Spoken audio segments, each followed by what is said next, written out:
Hey, what's up, boys? So, you make builds in PvP sometimes and they just look really great. Like, all of the numbers look amazing. You're super hyped to make it, and then you make the build and it just sucks. And this is one of those for sure. I guess I've spent around, I don't know, 40, 50 divines on the build and it performs pretty badly for the cost. But I think there's some pretty cool stuff I'm doing, so I still want to talk about it. I guess the main idea of the build was Mind Spiral. I saw this helmet has a mod, gain 15% of max mana as energy shield. And I was thinking, what if you stack a bunch of these mods, like all of the mods, get a bunch of mana that adds to energy shield. So I get 15% from the helmet. I went Hierophant that gets another 20%.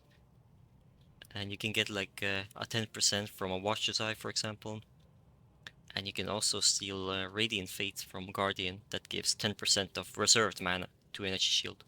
So in total I have like 55 mana gained as energy shield, which is pretty wild actually, because with my mana pool, which is 5,000, I gain around 3k flat ES to my pool, which is pretty crazy, because if you have like really good rares, like all of the rares are tier 1 mods, a shield, you're gonna get around 2k ES. So I'm getting way more from just my mana, which is pretty cool. And the way I'm getting so much mana is through intelligence, because intelligence kind of double dips with this build, because you get some mana which adds to your energy shield, and then it gets multiplied by the increased energy shield from the mana again. So it's just really nice synergy. And since I have a bunch of intelligence anyways, might as well try out Whispering Ice. So Whispering Ice has really good synergy with intelligence. It gives a bunch of intelligence, it gives spell damage, and the spell it gives, Ice Storm, also scales with it with intelligence. So it's just no-brainer. And yeah, for the gear, it's just get as much stats as I can. Maybe some ES resists. It's nothing too special. And for the two other uniques I'm using is Chevron's Revelation. This is just a perfect ring for this build, because it gives ES, intelligence, max mana, and ES regen. It's just so awesome. But the downside is you can't regen mana, which kinda sucks. You have to keep using a mana flask to sustain the mana cost. Which, I mean, it's annoying, but I mean, it's worth it. This ring gives me like, I don't know, 1.5k ES regen. So yeah, definitely I want to use this. And for the gloves, I'm using Shaper's Touch. This also really bonkers unique with intelligence stacking. Uh, Main thing is, I guess it gives a little bit of ES, a little bit of mana, but the main thing is you get the evasion rating per 10 intelligence. And if you combine that with this mastery that gives pretty much the same thing, you can see I have no evasion scaling at all. But if I turn on Grace, just Grace, I go to 42k evasion, which is just wild. I'm almost hitting the evasion cap with the evasion Watcher's Eye. And obviously with like a Shade or something, I'm hitting the cap, which is just really nice defensive layer with very little investment needed. And yeah, for the passive tree, I'm just running all the way to Shadow, grabbing Ghost Dance and Mastery, obviously. And yeah, nothing too special, just grabbing all the good nodes. I guess two things I'm doing is, or one thing I'm doing is getting Cluster Jewels with like increased effect and +7 intelligence. So all of these points are like just a bunch of intelligence, really efficient. And it gives me some extra jewel sockets.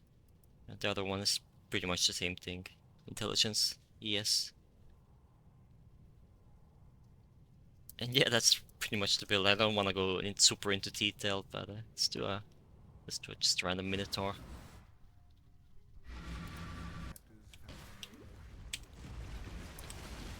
Probably the first thing you'll notice is that Ice Storm, Ice Storm really sucks as a clearing skill. It's just there's like this weird delay. Like when you cast, it takes like half a second uh, for the things to start popping out, and the coverage is pretty pathetic.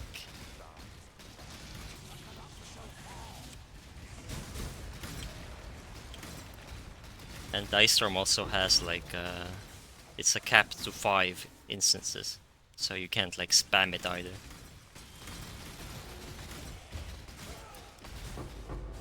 Yeah, very ethical.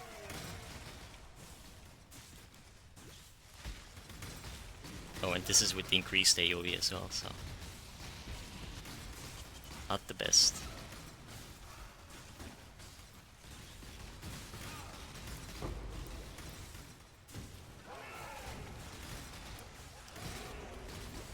But it is pretty chill, because I mean, just such a high ES pool, you can't really die to anything.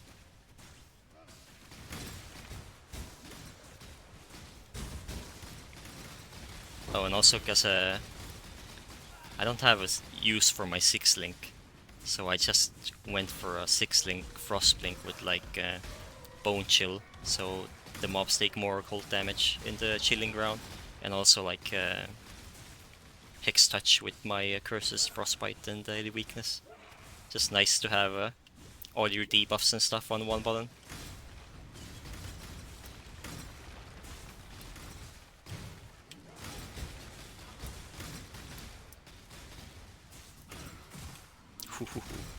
Yeah, this is minus max map. So that's one of the weaknesses of the build, because I don't have any spell suppression, so spells still hurt quite a bit.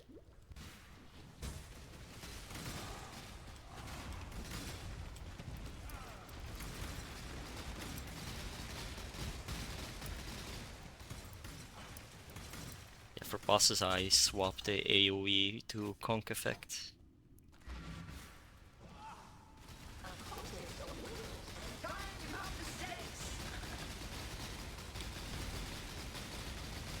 Yeah, single target. I mean, when it's ramped up, it's okay, but yeah, it's a bit low. Yeah. Let me know if there's any way I can save this build. But yeah, that's it, I think. So I'll see you later.